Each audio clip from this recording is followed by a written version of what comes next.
enrojecimiento, pérdida de punchillado, etcétera, etcétera. Así que, atentos aquí, jóvenes. Pregunta de examen. Si un paciente viene a la consulta con eritema, encía roja, encías edematizadas, es decir, bulbosas, agrandadas, movilidad del diente,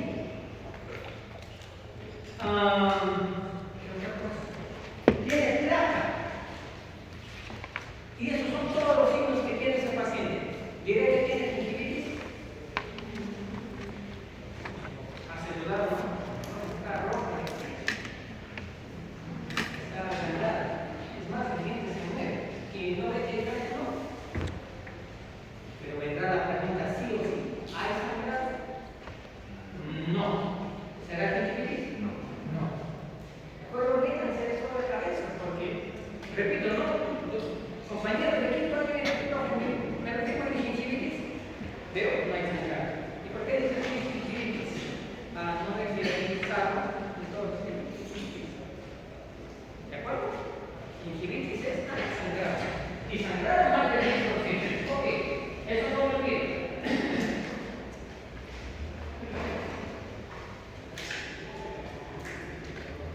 Hay muchas veces estos signos, pero de nuevo, parte desde sangrar. ¿Ya? El signo objetivo. Para yo decir que hay gingivitis, sangrar. Y para decir que he controlado la gingivitis, deja de sangrar. Profe, ¿cómo le doy de alta a mi paciente de gingivitis que ya se acaba el ciclo, ya tiene la garganta? ¿Sigue sangrando? Sí, todavía, profe, pero ya no tiene cálculo. Pero sigue sangrando. ¿Puedo darse de alta? No puede decir que es controlado. Sangrado. ¿Perdón? Ok. Claro. Esto varía de persona en persona. Cada uno es un universo propio. No siempre lo que se presenta en uno se puede presentar en otro paciente, necesariamente. Ok, eso habíamos visto la semana anterior. Pero así como cuando dábamos el diagnóstico de salud gingival, ¿qué teníamos que decir? Si es en periodontal o en periodontal reducido. Hablábamos que uno puede ser. Atentos. Cuando yo doy diagnóstico de gingivitis inducida por mercurio, también tendré que poner la condición, es decir, en periodontal o en periodontal reducido. Y si es periodontal reducido, ¿por qué está reducido? Porque tuvo periodontitis o el paciente sin periodontitis. ¿Estamos? ¿Hasta allí queda claro? ¿Creen que terminó el diagnóstico? No. Ahora tengo que decir si tiene factor modificante o factor predisponente. Y de eso se trata la clase. Profe, ¿la gingivitis en periodontal reducido es lo mismo que la gingivitis en periodontal? En términos clínicos es lo mismo, debe haber sangrado. La única diferencia es que el periodonto está reducido, es decir, recesión, el hueso está reabsorbido, pero más allá es lo mismo. Pero nuevamente, atentos, no por ver una radiografía con el hueso a la mitad de las raíces, yo digo, profe, periodontitis, profe, gingivitis, no. ¿Qué debería haber para que yo pueda decir que gingivitis sangrado? ¿Y qué es lo que tiene que haber para decir que hay periodontitis? Así como el sangrado es la gingivitis, a periodontitis, ¿qué será? Bolsas periodontitis. ¿Una bolsa? No. Mínimo 2 bolsas. Y esas 2 bolsas no deben estar seguidas, contiguas. Ahí yo digo, esto puede ser periodontitis. Ok. Entonces, una gingivitis inducida por biofilm, tanto en periodonto intacto como en periodonto reducido, siempre cursa con sangrado. Es lo mismo. ¿De acuerdo? Pero yo tengo que anotar en mi diagnóstico. Ok. Entonces, cuando a mí me piden, profe, ¿cuál es la forma correcta de escribir el diagnóstico en gingivitis?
Llegó a tu consultorio, lo trataste, excelente, va a otro consultorio, empezó a sangrar, ¿qué sería?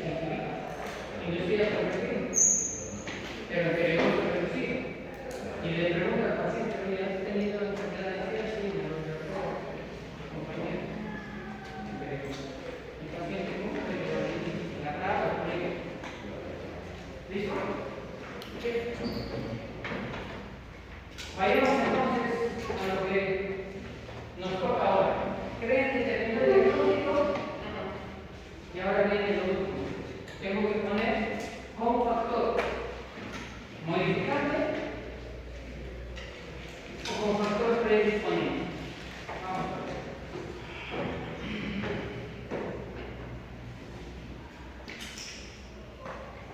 Lo que pasa es que ese diagnóstico de gingivitis puede verse afectado por factores locales o por factores sistémicos del paciente. No pierdan de vista que esta gingivitis está producida por perfil. ¿Okay? Eso no pierdan de vista. Van a haber enfermedades sistémicas, no es que la enfermedad sistémica esté produciendo la gingivitis. En todo este grupo de enfermedades siempre el biofilm va a estar presente. Pero ¿qué pasaría si mi paciente, por ejemplo, tiene muchas restauraciones, muchas resinas en el cuello de los dientes? Por más que traten de pulirlo, eso va a detener la estamos modificando. Entonces, no se trata solo de decirle al paciente, cepíllate, mientras tú no pulas esas resinas, va a seguir teniendo gingivitis. Entonces, visto todo esto, visto todos estos factores, entonces, ¿qué hace la academia? Dice, no solo se trata de controlar al agente causal, sino a los otros factores que pueden estar contribuyendo o modificando a la gingivitis que se está presentando en tu paciente. Entonces, nos dan una serie de factores. Esto es lo mismo que tenemos en la separada. Yo tengo tres opciones de mi diagnóstico. Cuando digo gingivitis inducido, solo por biofilm, puede ser, solo. O sea, mi paciente le ha hecho ortodoncia, dientes muy buen punto de contacto, sin resina, sin ningún diente y tiene gingivitis. Paciente sana sistémicamente. ¿Qué diré? Gingivitis inducido solo por biofilm. Pero habrá algunos otros factores que pueden modificar a esa gingivitis. Y aquí tenemos una serie de factores. Condiciones sistémicas. Por ejemplo, hormonas, aumento de azúcar en sangre, en algunas condiciones más severas como la leucemia, fumar, desnutrición. Son condiciones sistémicas que van a modificar nuestra gingivitis. Pero también hay factores locales, como restauraciones desbordantes o cuando el paciente produce poca saliva. No tiene por qué copiar todo esto, que lo tienen en su separata, por eso les mostraba la separata al iniciar la clase. ¿Listo? Y una condición particular es el agrandamiento que se produce por algunos medicamentos. ¿De acuerdo? Vayamos a ver uno por uno. ¿Han escuchado hablar que los jóvenes o en la edad puberal, dado los grandes cambios que existen, también hay gingivitis? Cuando han escuchado hablar de la gingivitis del embarazo, han escuchado hablar que todas las pacientes que están tienen que ir al dentista porque empieza a tener problemas, algunos dicen en los dientes, pero va a tener problemas en las encías. ¿De acuerdo? Entonces, hay gingivitis que van a estar modificadas por hormonas. Entonces, empecemos a ver hormonas. ¿Cómo las hormonas van a modificar a nuestra gingivitis inducida por perfil? Básicamente, el tipo de hormonas que van a modificar a la gingivitis son las hormonas esteroideas. ¿Y en qué condiciones cambia el valor de estas hormonas? Cuatro condiciones. En la pubertad, estamos hablando 11, 12 años, ¿no? Eso es un momento en que se modifican las hormonas. Para el caso de damas, en el ciclo menstrual hay una variabilidad de hormonas, ¿no es cierto? De modo cíclico. Durante el embarazo, es otra etapa de la vida,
de inicio, primero en niñas, luego en niños. Bueno, eso es la razón del desarrollo que tenemos los niños. El caso de sexo masculino un poco más atrasado que el de las niñas. Entonces, ¿qué es lo que sucede? Se han hecho diferentes estudios y fíjense que la prevalencia de gingivitis aumenta entre, qué sé yo, 10 a 15 años. Es decir, en la etapa de crecimiento, de desarrollo, donde tenemos ese estirón de crecimiento, está produciendo una serie de cambios en el organismo. A su vez, están modificándose todas nuestras hormonas, hormonas de crecimiento, hormonas de absorción, de nutrientes, etc. Y una de las hormonas que se modifica son las hormonas esteroideas. Y lo que se ha visto es que en esa etapa de la vida tenemos un pico que facilita el desarrollo de gingivitis. ¿De acuerdo? Fíjense que pasado la pubertad, como que desciende o se nivela la prevalencia de gingivitis. Ahora bien, ¿qué es lo que ocurre también en esta etapa de edad? Están erosionando desde la segunda molar los caninos, y esto muchas veces ocasiona apiñamiento en nuestros jovenzuelos. El hecho de que haya apiñamiento facilita que se acumule placa y esto es desarrollo de gingivitis. ¿Qué otra cosa? ¿Algunos tienen hermanos de esa edad? No dicen que es la etapa de la rebeldía. Oye, cepíllate. ¿Qué es cepíllate? O sea, están en una búsqueda de su personalidad y cuando todo eso influye probablemente para que ese grupo de personas puedan tener más fácilmente gingivitis. ¿De acuerdo? Y se ha visto que pasada esa etapa, como que desciende la inflamación gingival. Pero no significa que todo adolescente vaya a tener gingivitis. Siempre tiene que estar presente el biofilm. Si no hay biofilm, por más cambio de hormonas que yo tengo, no es que me vaya a producir aumento de la inflamación gingival. ¿De acuerdo? ¿Ok? Eso es lo mismo. Entonces la conclusión es, debido a los cambios que se dan en esa edad, se estarían modificando las hormonas y entonces modifica el desarrollo de nuestra gingivitis. ¿Qué otra cosa? Yo digo que siempre debe estar presente el biofilm, pero en la etapa de adolescencia, así haya poco biofilm, es decir, profe, mi adolescente tiene apenas 20-22%, pero ya me desarrolla una gingivitis con bastante sangrado. Es que esta respuesta está muy predispuesta a desarrollar una enfermedad. Así sea pequeña la cantidad, va a producirse ese efecto. ¿Ok? Para el caso de damas, bueno, saben que hay una serie de cambios, ¿no es cierto?, cíclicos durante la ovulación como parte del ciclo menstrual. ¿Qué es lo que se produce en esa etapa de ovulación? Bueno, una serie de hormonas están cambiando en el cuerpo. Entonces eso también va a influenciar para que se cambie la cantidad de hormonas esteroideas. Y eso es lo que se ha visto, que durante la etapa de ovulación aumenta la inflamación gingival respecto a los días de menstruación, donde ya desciende. Entonces, claro, en los días de ovulación tenemos altos picos de estas hormonas. Entonces eso se relacionaría a que hay factores que inducen más fácilmente a la inflamación. ¿De acuerdo? Esas son las conclusiones que nos dan estos diferentes estudios, ¿no? Aunque hay algunos autores que dicen sí se relaciona, pero hay otros estudios que dicen no hay mayor cambio.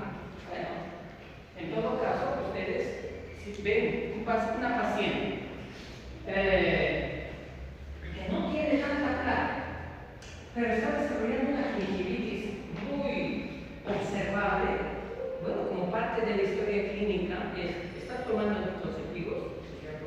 Yo veo que no es adolescente, y si pueden tener mucha confianza con el paciente, también indagar si está en los días de ovulación para saber si cíclicamente está produciéndose esta inflamación exacerbada del hígado. Y a veces el médico tiene que controlar con medicamentos o regular estas hormonas para evitar este efecto.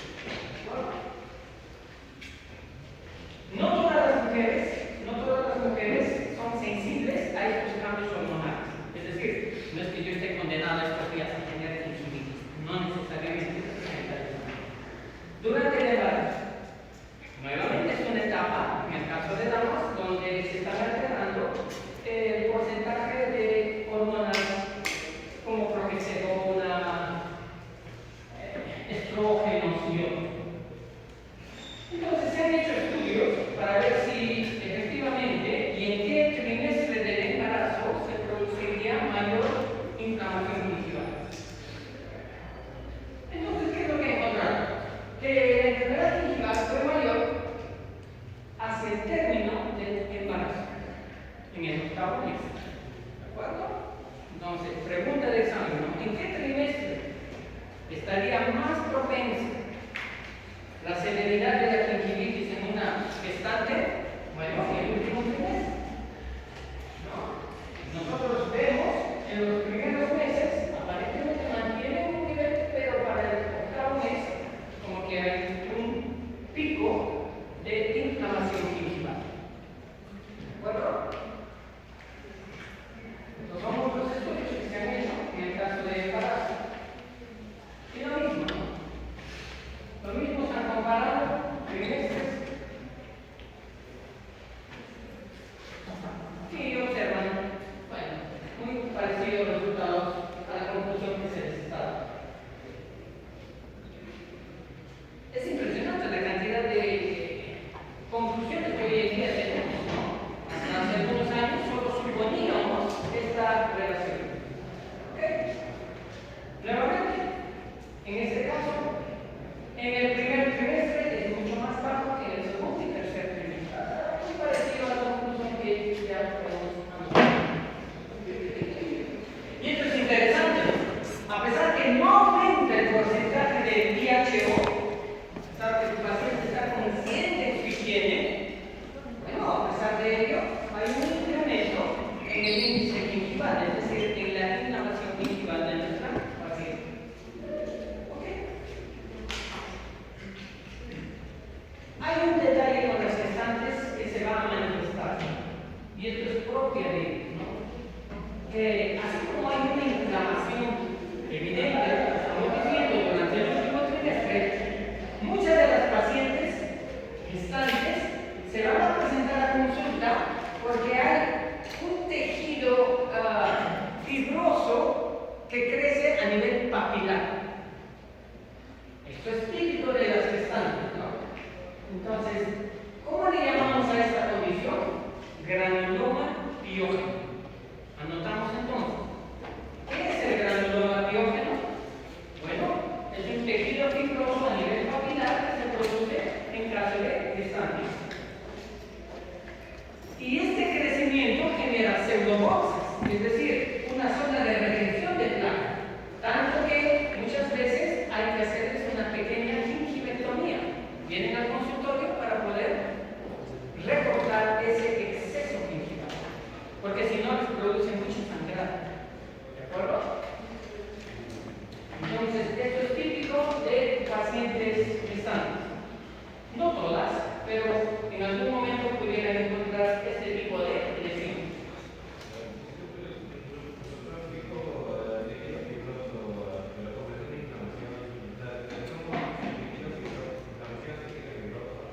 ¿Se acuerdan del signo de Fovea? Ambos se presentan como aumento de volumen, la inflamación y la fibrosis. Pero en el caso de inflamación dejaba la huella, ¿no? Y ahí se quedaba. Oye, se pierde, eso va a bajar. Pero en el caso de granuloma piógeno ya está comprometido fibras de colágeno, ¿no es cierto? Entonces tú le haces el signo de Fovea y probablemente desaparece la huella. Entonces, ¿qué tienes que hacer? Cirugía. Anticonceptivos orales también se relacionan a cambio de hormonas. Esto sobre todo con la primera generación de anticonceptivos que salieron al mercado. Hoy en día, la mayoría que están a la venta ya no tienen esa relación directa para el desarrollo de enfermedad gingival. Y eso es lo que nos va a decir. Claro, cuanto más tiempo tengo consumiendo anticonceptivos orales o cuando la dosis es muy alta, es ahí donde se va a producir este efecto a nivel de las encías. ¿De acuerdo? Entonces, pregúntenle a ese paciente, sobre todo si está en edad fértil, ¿no? Tomas algún medicamento constantemente para no ser invasivos, ¿no? O alguna proteína, alguna hormona, siempre hay que un poco tratar de indagar en la historia clínica de mi paciente, sobre todo cuando no relacionan la cantidad de biogen con el cuadro clínico que están viendo. Claro, que si yo tengo un IHO de 70%, obvio pues que va a haber bastante sangrado en la boca de mi paciente. Hoy en día ya no aumenta el riesgo de gingivitis, ¿ya? Las nuevas presentaciones de anticonceptivos orales ya no se están relacionando al cambio hormonal y consiguientemente a nuestra gingivitis induciada.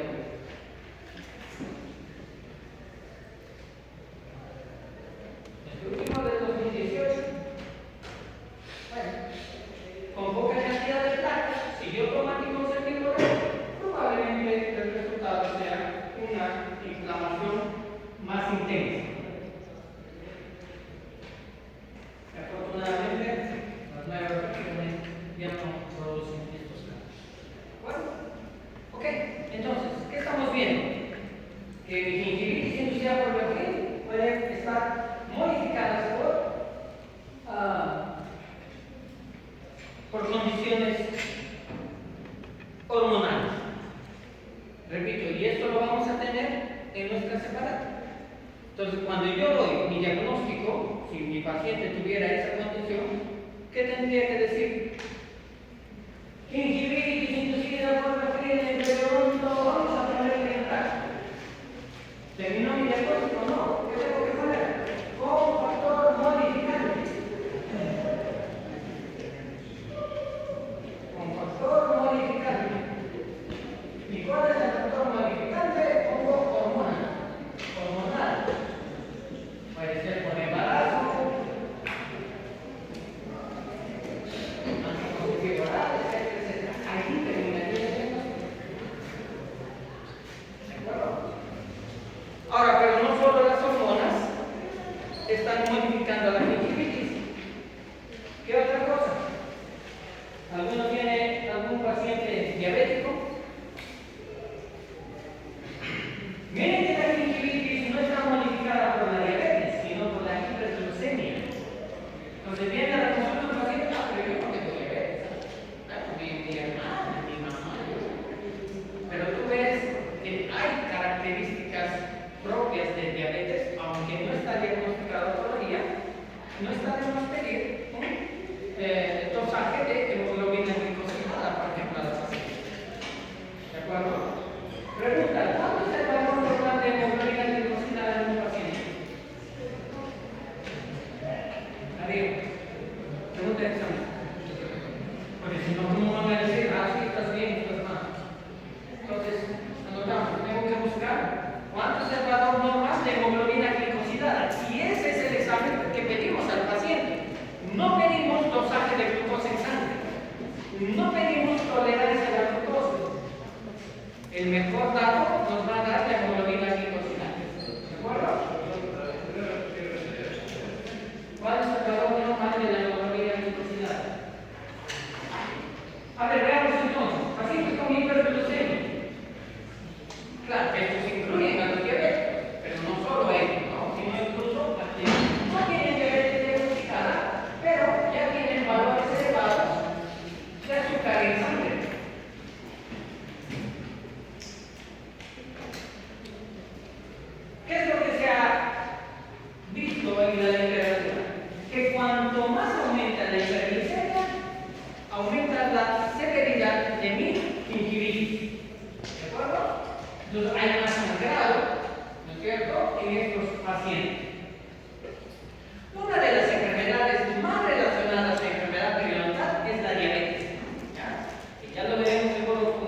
Y contrariamente, el médico debería mandarte al odontólogo para que pueda resolver sus problemas periodontales, porque teniendo problemas periodontales no va a poder controlar su azúcar en sangre. Entonces, parte de va de ida y vuelta, ¿no? En el caso de hiperglicemia.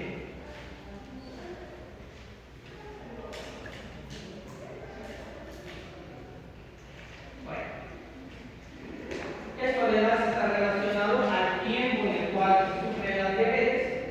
Puede ser con diabetes tipo 1, tipo 2, ¿cierto? La edad también modifica. Cuanto más adulto es un paciente con diabetes, probablemente desarrolle una mayor inflamación íntima.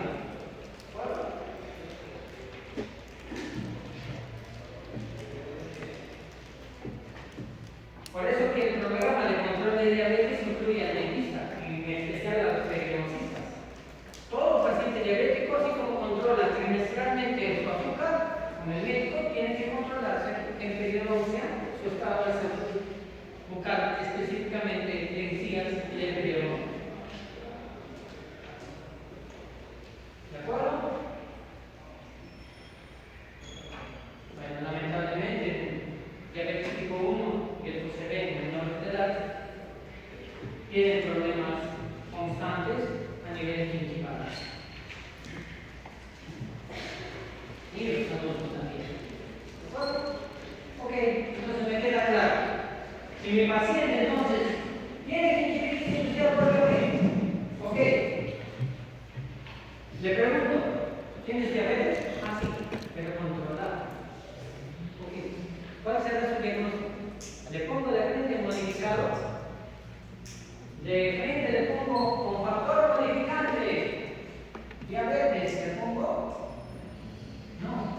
Primero yo tengo que hacer un examen que realmente me diga que ese paciente no está controlado su diabetes. Es decir, viene con su hemoglobina glicosilada y viene con 7.5%. ¿Cuál será su diagnóstico para ese paciente? Gingivitis inducida por bacterias del periodo umbilical. ¿Quieren? Con factor modificante, diabetes. Pero si la diabetes está controlada, listo, se queda el diagnóstico de gingivitis inducida por bacterias. Oye, ese día, nada más. No le eches culpa a la diabetes. El paciente diabético dice, es que yo tengo un diabetes, por eso es que sí, estoy perdido de diabetes. No, debiste controlarte la diabetes y no había por qué tener un problema serio.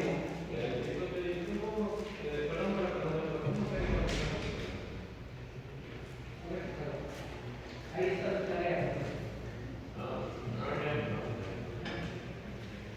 ¿Me doy la respuesta? Pocas veces, pero vamos a ver probablemente leucemia. Es una condición difícil, porque el paciente generalmente ya tiene la consulta con su diagnóstico, no es que el dentista va a diagnosticar, ya tiene su diagnóstico. Es más, seguramente ya tiene tratamiento para la leucemia, y eso puede darse en personas muy jóvenes. A veces este diagnóstico empezó, y eso tiene que hacer el médico. Oye, un golpe y se me hace una idea. Yo no diría que me han dado muy exacerbada los moretones que se forman. ¿Cuál es el problema? Que las plaquetas no están trabajando bien. Entonces, si las plaquetas están alteradas en número y en función, y son las encargadas de la coagulación, ¿qué va a pasar? Cualquier roce con mis alimentos va a sangrar. Y son sangradas que a veces no lo detienen. Se ha visto entonces que una de las manifestaciones de los pacientes que tienen leucemia es sangrar. Sangrar espontáneo. Por más que su IHO estuviera ahí bajito, tienen esa condición. Y a veces no solo sangrado, sino también agrandamiento gingival. Muy clásico. Que viene con agrandamientos más sangrados. Típico. Bueno, no voy a determinar el tipo de leucemia, eso lo dice el médico. El problema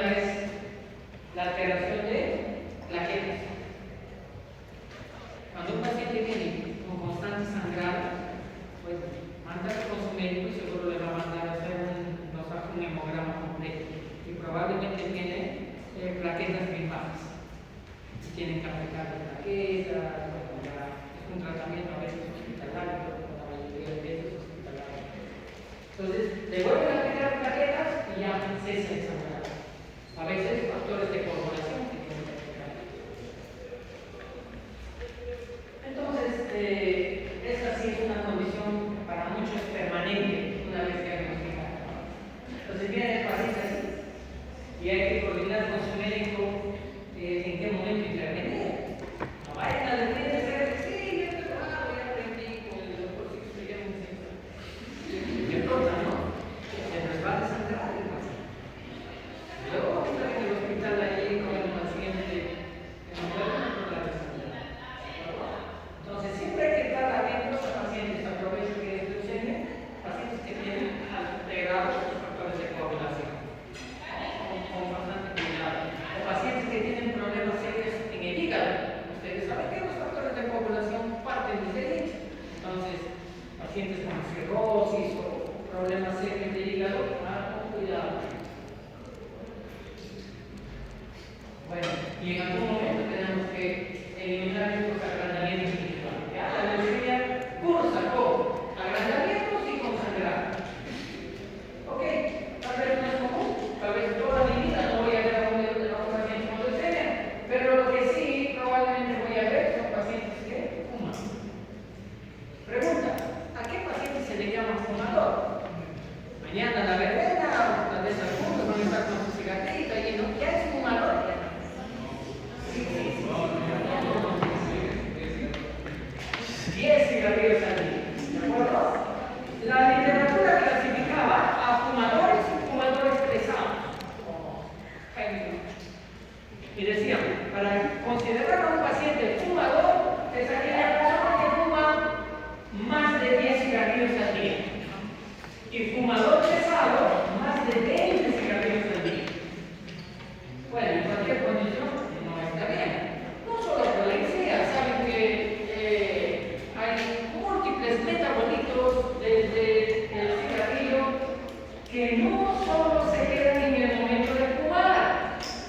La nicotina, por ejemplo, tiene un metabolito llamado cotinina que se queda 24 horas en el torrente sanguíneo después de fumar. Y esto llega a los diferentes sistemas, ¿no? Entra a la circulación y ¿qué es lo que produce? Vasoconstricción. Por eso que muchos de los pacientes fumadores vienen con las encías pálidas y a veces no sangran o no sangran para la cantidad de plasta y manchas que tendrían. Y uno dice, uy, ¿y esto por qué no sangra? Es que hay vasoconstricción, irrigación terminal. Entonces, lo que pasa es que, por ejemplo, el alquitrán, que es un componente del tabaco, provoca vasoconstricción, no llega a tanta sangre. Pero la sangre yo la necesito para que vengan neutrófilos y macrófagos. Entonces, ¿qué ocurre en estos pacientes? Se destruye la encía y también el hueso. Y, bueno, no es nuestra realidad, pero Asia y gran parte de Europa sufre de esos problemas, ¿no? Es típico que ellos, un gran grupo de ellos, tengan el cigarrillo. El cigarrillo electrónico será mejor, en realidad tiene los mismos componentes.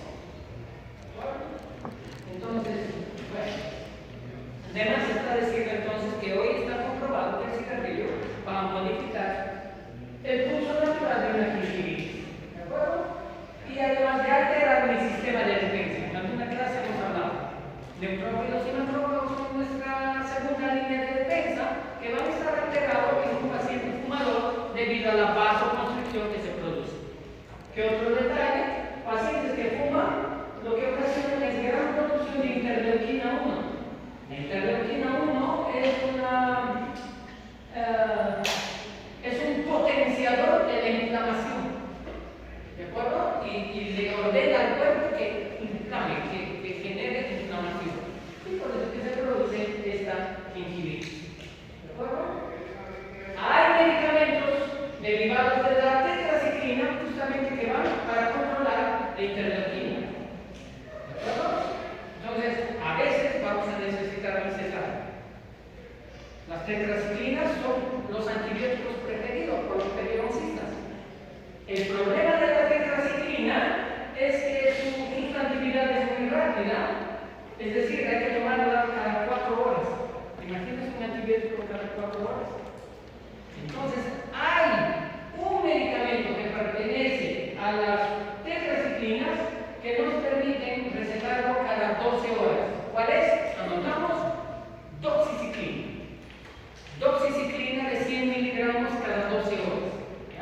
es uno de los antibióticos preferidos en periodoncia, ya que tiene un nivel de acción bastante alto a nivel del fluido perivehicular.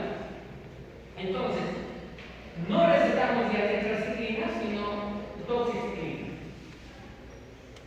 En un paciente fumador puede ser necesario, bueno, habrá que valorar, pero pudiera ser una opción. Así que, jóvenes, dejen de fumar. Hay muchos daños. Nosotros solo hablamos de encía, hablaríamos de los alveolos pulmonares y dejarían de fumar. Corazón, dejaríamos de fumar.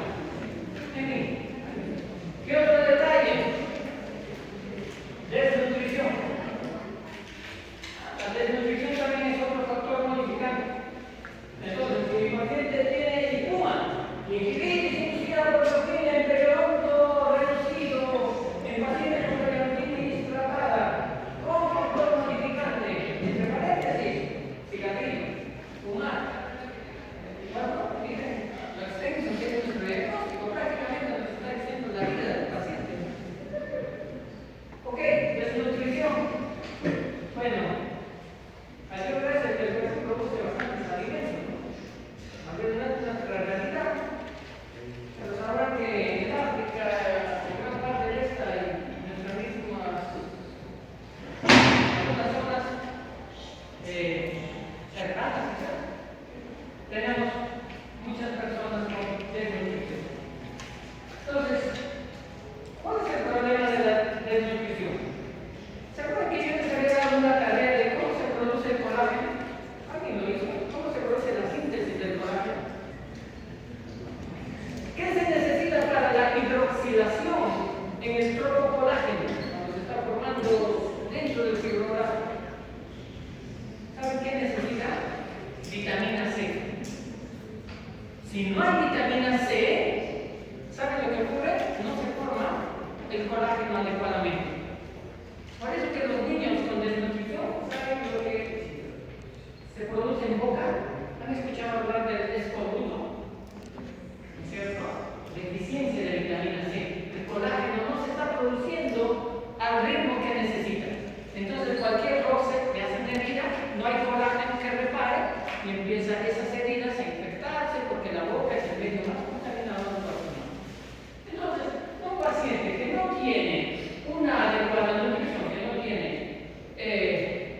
adecuados suplementos de ácido ascórbico, vitamina C, no va a producir buena cantidad de colágeno o un colágeno muy laxo, con lo que se produce fácilmente inflamación en boca.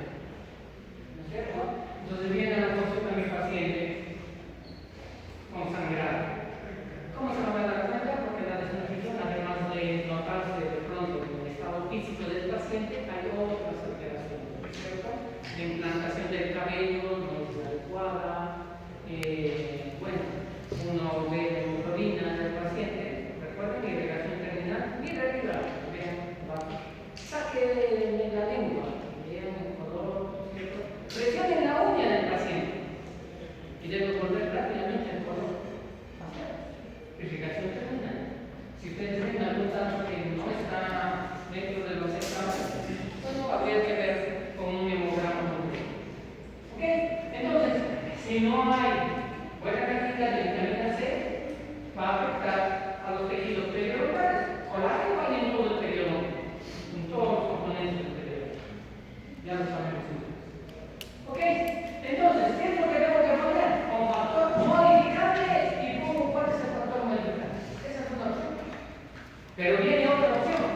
Hasta allí todos son factores sistémicos, pero también hay factores locales. ¿Cómo le llaman a esto? Con factor predisposición.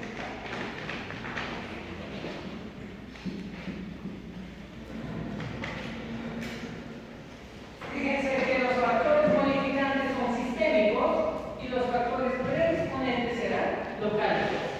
¿Qué factores locales van a predisponer a una gingivitis? Ahí lo tenemos. Uno, restauraciones con márgenes desbordantes. ¿Ya están haciendo cardiología? ¿Ya han puesto resinas? No todavía, no.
va a terminar el ciclo, que nunca va a terminar de evaporar porque los márgenes de esas coronas están desadaptados. Hacer periodoncia significa voy a tener que retirar esas coronas, hacer unas provisionales que adapten lo mejor posible al margen principal, ¿no? Y esa es una discusión que antes teníamos. Yo compartía todo con el profesor Cisco, ¿no? Como maestro mío. Yo le decía, cuando nos decían, ¿qué hacen los de periodoncia haciendo prótesis? Y nosotros le decimos, es que no es prótesis, es hacer periodoncia. ¿Cómo es el periodoncia retirar corona? Que le llevamos. Sí, periodoncia tiene que eliminar esos factores, porque si no, el paciente no se va a sanar. ¿De acuerdo? Entonces, lleven y elija para la resina para pulir, para mejorar las resinas que van a encontrar en su paciente. ¿Ya? Entonces, hay factores, sobre todo restauraciones, ¿no? Que vamos a tener este problema. Márgenes desbordantes. Así que, un paciente que tiene coronas hace más de 5 años, probablemente ya tiene gingivitis. Porque ya los márgenes de esa restauración ya no están adaptando de buena manera, ¿no? Además, esto se relaciona con halitosis. Claro, porque esos márgenes que ya están sellando bien retienen placa y eso se traduce en mala dieta. ¿De acuerdo? ¿Qué otro factor? Entonces, bueno, como factor predisponente, entre paréntesis, hombre, márgenes desbordantes, por ejemplo.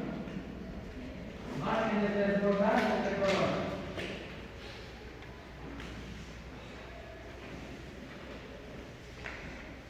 ¿De acuerdo? Entonces, mi diagnóstico, fíjense que además de poner esto, tengo que poner factor medicado con factor predisponente. Pero que no tiene ninguno. Entonces, hombre, gingivitis inducido solo por biología. Hiposalivación. Bueno, hay pacientes que toman algunos medicamentos o, debido a la edad, cambia la cantidad de saliva del paciente. Entonces, ¿qué va a ocurrir? Ustedes saben que la saliva es nuestro fluido natural que se encarga de la autocrisis, junto con la lengua, y está tratando de eliminar los restos que pudiéramos tener en el boca. Pero si yo no tengo suficiente cantidad de saliva, no voy a tener ese mecanismo de limpieza. Entonces voy a estar predispuesto a caries, a enfermedad periodontal. ¿De acuerdo? Pregunta. ¿Cuánta saliva producimos promedio? ¿Ya llevaron la anatomía? ¿Glándulas salivales? ¿Sí? ¿Cómo se llama la salida de la glándula parótida? La glándula sumacelar. La glándula sublingual. ¿Cuánta saliva producimos?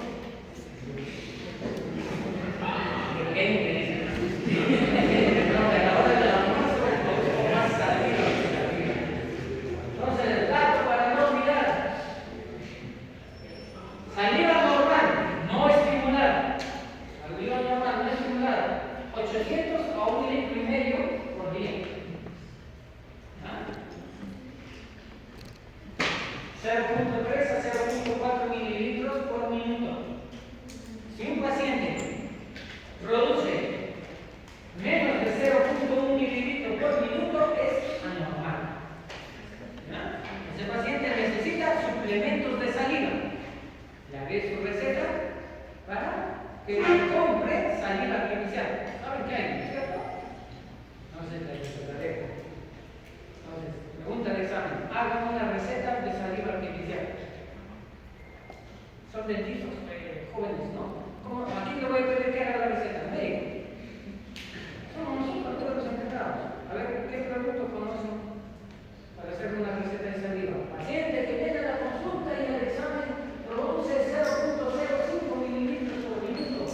¿Qué es la receta? Ahorita.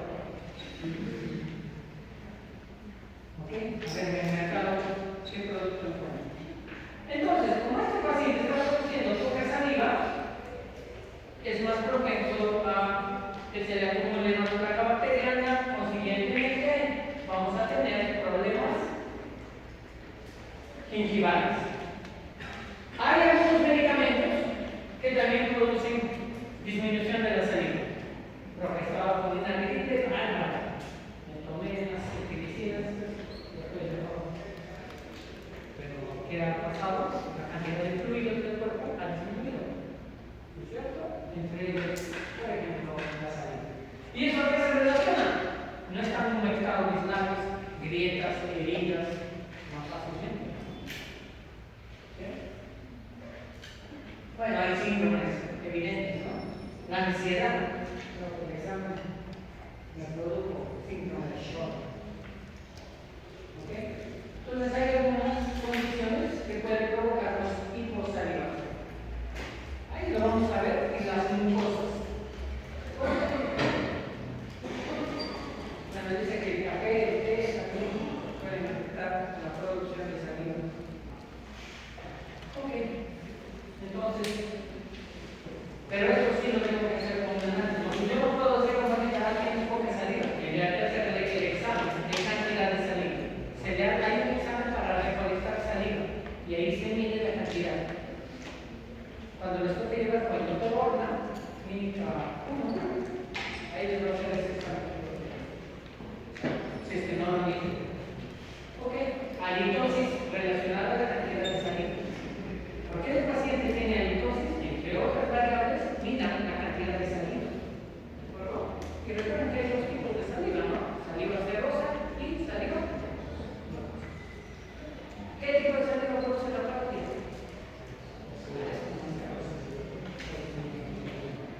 ¿Listo?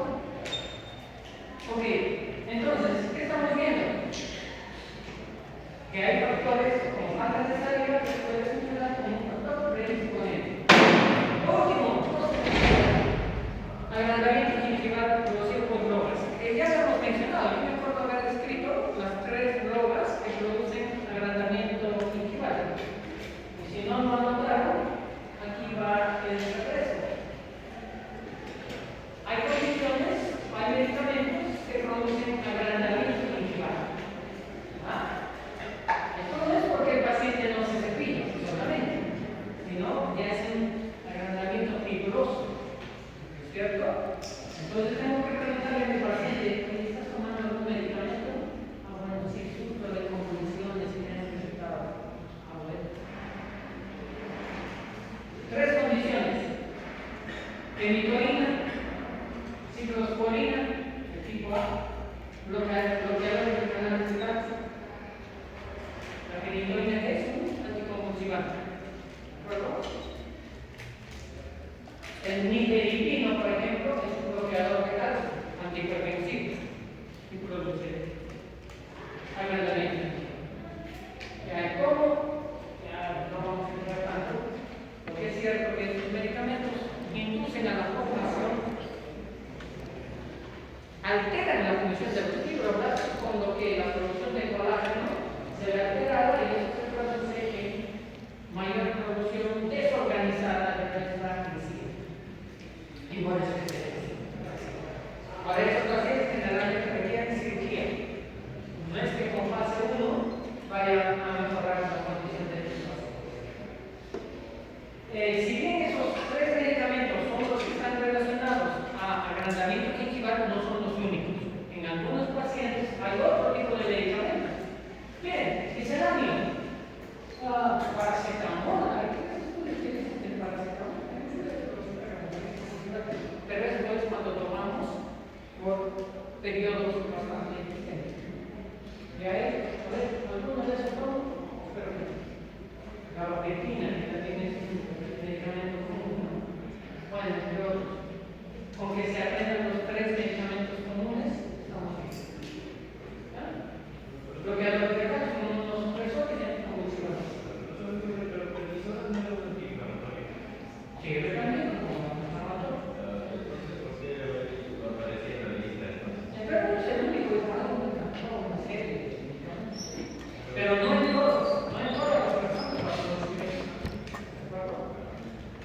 Los que sí producen son los 3 que hemos mencionado. Estos sí o sí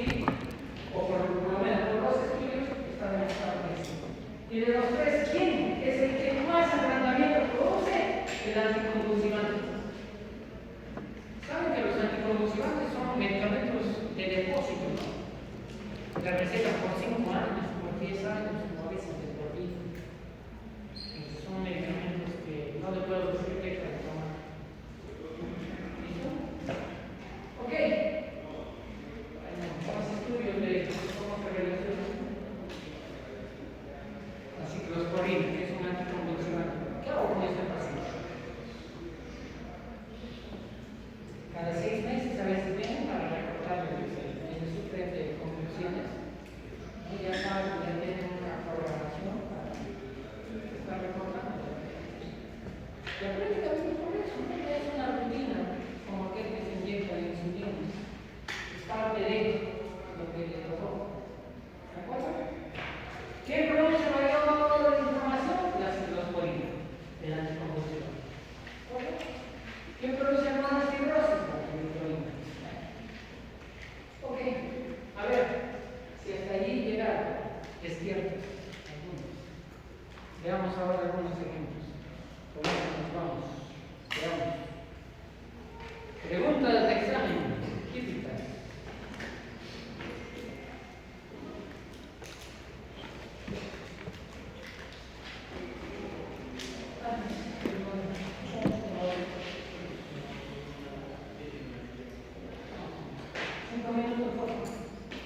Conclusiones de la gingivitis inicial por perfil entonces. ¿Quién es el factor etiológico? Bioquímico. No pierdan de vista. ¿Qué produce? Bioquímico. ¿De acuerdo?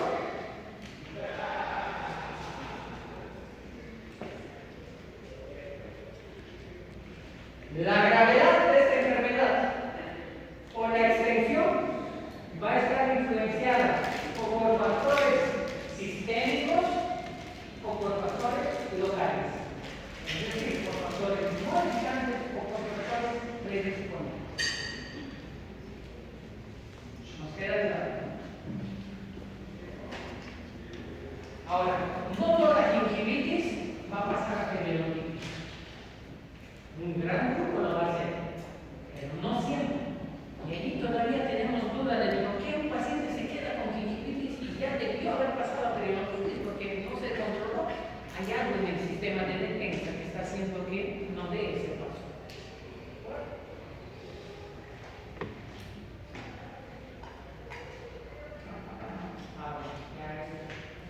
Es lo que nos piden, ¿no? La academia dice que para diagnosticar ya nuestro análisis no debe ser solo clínico, sino ya a nivel molecular. ¿Te imaginas? A ver, paciente del siguiente paso, mi pipeta, un poquito de fluido cerebral, listo, se va a análisis. A ver, su medicamento para que se. Ahora veamos esto.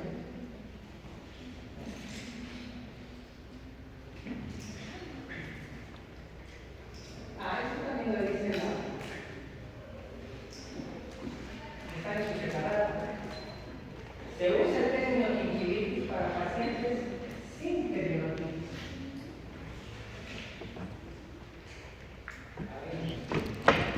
Está bien decir gingivitis, pero se usa el término enfermedad gingival para pacientes con periodontitis.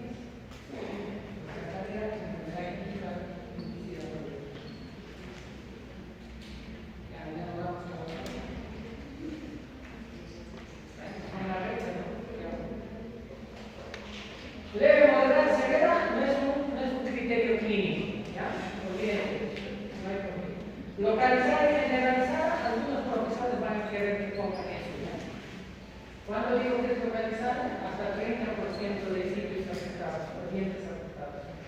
Generalizada, más del 30%. A ver, viene la consulta de este paciente. Diagnóstico.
Inhibir por el sangrado. Inducida por el DHO. Y luego veo la condición. ¿El periodo está intacto o el periodo está reducido? En la anterior está intacto porque no hay retorsión. Sí, pero Ahora vamos a este cuadro, que todavía no veo la respuesta. Ahí el periodo está reducido. Ahora tengo que decir por qué está reducido. Porque tuvo perioditis o porque tuvo recesiones. Típico del paciente que se sigue mucho o accidente aquí. Ese dato tengo que darte. O tú tienes que preguntar al paciente, ¿te han tratado de las encías antes? O tus cepillos de cerdas duras. Entonces, eso ya te va dando el dato de si es con perioditis o sin perioditis. la parte de la reacción ósea se confunde un poco porque hay esa reacción clínica, reacción ósea. No. Esto no es solo para esto. ¿Tú cómo ves el reversivo? ¿Por esto o por esto? Todos estos por esto y esto por acá. Eso de periodismo tratado, pero se ve con Eso es ya preguntando al paciente. claro, sí. ¿Ok? Inhibir inducida por el periodo no reducido. ¿Estará bien? Sí, está bien, pero no está completo. ¿No es cierto? ¿Estamos de acuerdo? ¿Me siguen? ¿Qué tendría para completo? ¿Qué datos necesito? ¿Por qué está reducido? ¿No? Yo tengo que darte ese dato. El paciente tiene que darte ese dato. Pero uno saca más o menos de acuerdo a la foto clínica. Pero bueno. Este en cambio, miren, comparen con el anterior. También es periodo reducido, ¿no? Pero notan que su cuadro es distinto. Este sí parece haber tenido periodontitis. ¿Notan? Bueno, si no lo notan no hay problema. Ese dato les vamos a dar. ¿Vale? Entonces, este sería enfermedad gingival. Oye, ¿por qué no lo pones gingivitis si inicia por el medio? ¿Se acuerdan lo último que dijimos? Ahí está la realidad. ¿Ya volvamos? Bueno.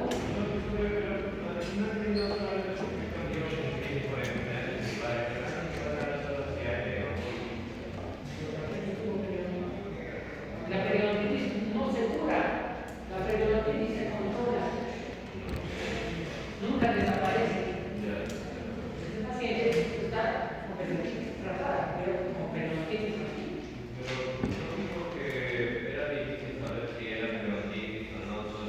Por eso ese dato te lo voy a dar. Ya no se debe y en la anterior sí. ¿Por qué? Porque el paciente no tuvo periodontitis. ¿Por qué está el periodo reducido? Se cepillaba técnicamente.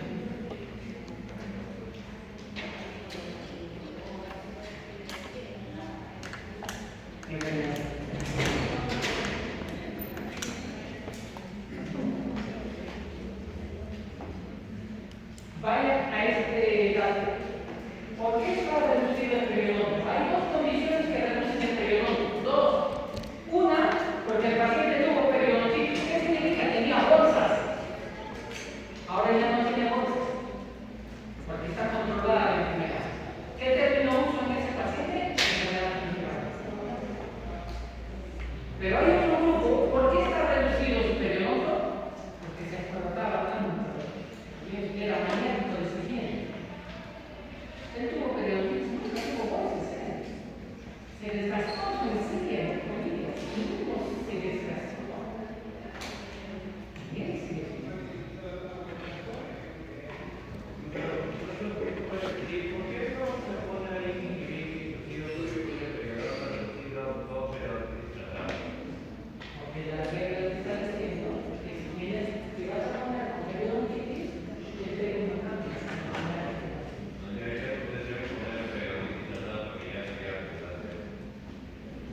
Asociado exclusivamente a biofilm, o como lo digo, inhibir sin suicida exclusivamente biofilm en periodo interno.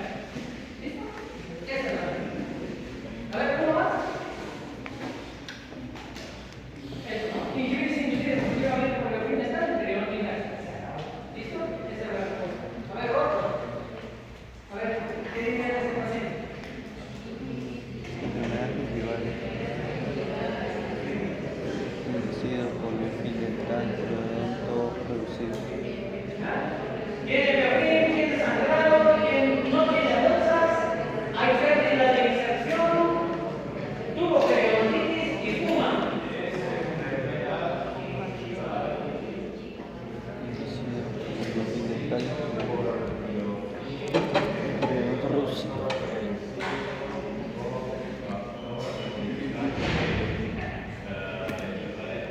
Por eso les decía que no se separa tan lado. Se dan cuenta que lo necesitan identificar por la fecha. Y lo otro es escriban su respuesta para luego comparar qué te. Yo les tengo una clase, ¿no es cierto? Mi intención es no